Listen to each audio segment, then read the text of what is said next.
Hello, my name is Niels Iversen, IVICN.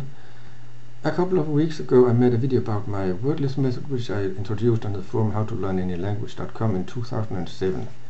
My first intention was to keep it totally secret, but I've since come to the conclusion that it won't be noticed, even I put it on YouTube, and it will be easier to access for those few who might be interested in the subject.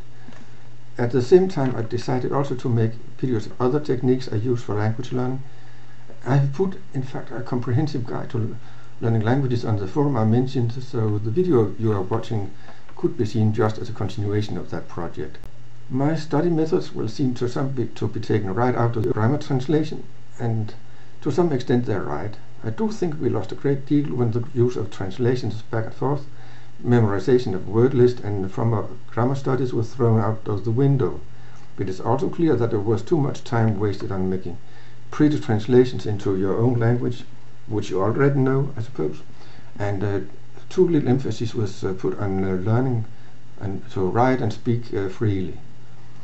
Instead, we got the natural method, where the basic idea is that you should learn directly from your target language without the use of translations, and where the knowledge about grammar is expected to come by some kind of magic, from reading and listening to native speakers and letting things work in your brain.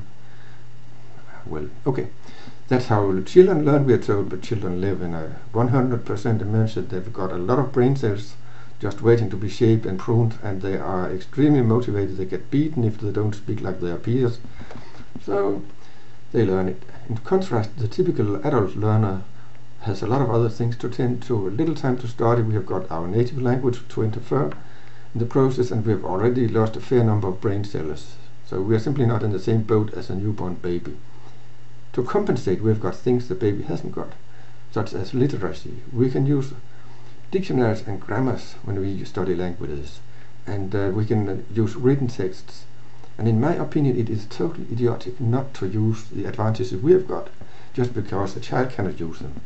So my endeavor here is to take up elements from the old black school and reformulate them in a framework suited to home learners. And if anybody is asking, where's my teacher, where's my classmates, shouldn't I be running around speaking the language in the bars, and I would say, yes, feel free to do all that. It's important, it is nice, and it's good. But my concern here has to do with the part of your language training that can be defined as home study. The way language teaching is run in schools is not my highest priority. I'm not in a school anymore. If you have a teacher, then by all means listen to that person, but a teacher is just a resource at the same level as your dictionary or an MP3 player. It is useful, but don't let it take over the responsibility of your study. You are in charge. It is your responsibility to find out what to do. One of the major problems in language learning is the role of reading sources. In principle, you could learn everything from a friendly and malleable mentor, call it teacher, but writing has some definite advantages, such as the possibility of slowing down, looking things up, rereading them, and you actually have to use the written form if you want to look things up in a dictionary. Some of us also remember things better when we have seen them in print. So learning to read a language is a high priority in my list. And to read something, you need to have some ideas about the pronunciation of the letters on the paper, and that's not a simple matter.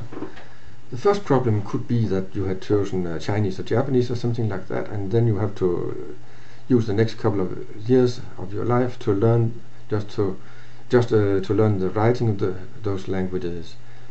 I have chosen simple languages with just alphabets, maybe different alphabets, but alphabets are not a problem in themselves. You just find a transcription table somewhere, and then you transcribe 10 pages. If that's not enough, then you transcribe 20 pages, and soon you have learned the alphabet. Remember to train both writing and transcribing. The problem is how to pronounce the writing, and in some cases this is simple because there's a close to a one-to-one correspondence between letters and sounds. In other cases the relationships are less than clear and you have apparently already met one of the worst offenders, namely English. The English pronunciation is not really bad. The problem is that the English spelling is a mess, a nightmare, because it is full of historical references to long-lost pronunciations, and there's little hope about any change. But let's see the positive thing.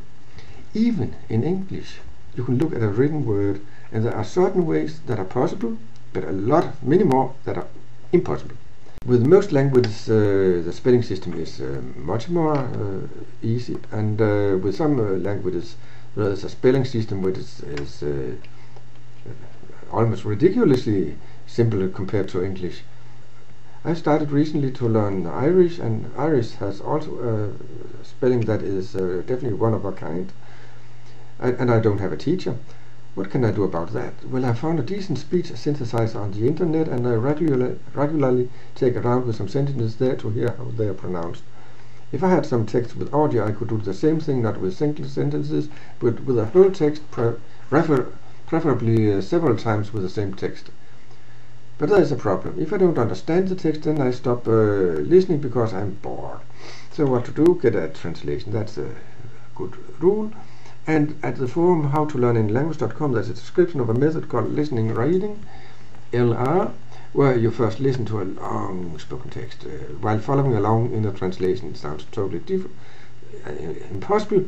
How can you follow text in one language while reading in another language? But it functions. Just take that. Afterwards, you listen to the same text with a transcript, and you can now, because you know a little about what it is all about, it's not as boring, and you can make the connection between writing and pronunciation. Let's take a bird's eye view. This is the extensive version of the method where I took just one word or a short passage and heard it in Irish. That method is the intensive way of doing things. And personally, I see the intensive methods as a thing to do in the beginning, and then you turn to the extensive methods to apply what you have learned from intensive activity. The intensive activity is, so to say, the preparation for the extensive one, and in the long run, the latter will take up more and more of your time. But for the beginner, I do think that studying the details is important. And this also applies to the memorization of words as a preparation for extensive reading and listening. Whether you use my word list method or something else, it doesn't matter. You learn words not because you can start speaking after having learned them, but because they will make it possible for you to use the extensive method, reading, listening. And I suppose the internet will soon provide decent speech synthesizers for just about any language you might want, so that you can hear and study any combinations of words at will, just as it has solved the choice of text, because you can get text in every possible language now, and you can even get a translation in some cases. Sometimes the translation is even adequate. That's rare, but it can happen.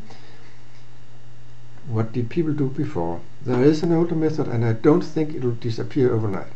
Any language guide worth its salt will in the beginning have a chapter about pronunciation, and mostly this will be explained by giving approximate pronunciations for each letter of the alphabet. Okay. In the case of English, this will be a very complicated affair, and in some cases you will have to accept that the pronunciation just has to be learned with the word. But even in English, there are some core pronunciations. Most other languages are not as difficult as English in this respect. And sometimes you can just look at the writing and immediately guess how a word is pronounced. Finnish, Bahasa, Turkish. This is a scan from a Lonely Planet language guide to Bahasa Malaysia, and the paradox is that it is almost unusable because the pronunciation directives are printed with a gleaming green color and placed at the most conspicuous position possible, while the original text Bahasa is relegated to the right side and printed with ordinary black ink. The sublime irony lies in the fact that the pronunciation helper is made according to English pronunciation rules, and this makes its so much more clumsy and confusing than the simple original spelling in Bahasa. Ridiculous. Take for instance the first word, tulang. To help us, the authors of the book have offered the spelling Toolahny, simply because the 18th letter of the English alphabet is pronounced U, and therefore you cannot use it. Being so idiosyncratic, English is actually one of the worst languages on this planet for use in pronunciation directives. Welcome back. You don't learn a language overnight.